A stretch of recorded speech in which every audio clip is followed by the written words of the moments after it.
Yayasan Transformasi Anak Seni. Kita dah almost 10 years, 10 tahun dah di Tasni, dan kita ni provide untuk artis berniaga, usahawan peniaga-peniaga. Untuk yang lain-lain tu kita tak campur lah. Kita nak berniaga cari saya, nak tapak berniaga cari saya, macam tu lah. So berpuasa boleh. Nanti kat sini berapa ratus artis. Dalam Citas kita ada 100 lebih artis. So hari ni yang datang 100 orang.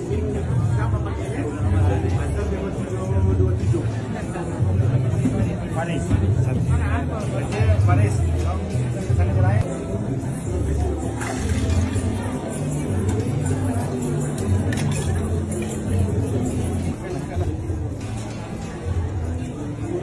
Kurang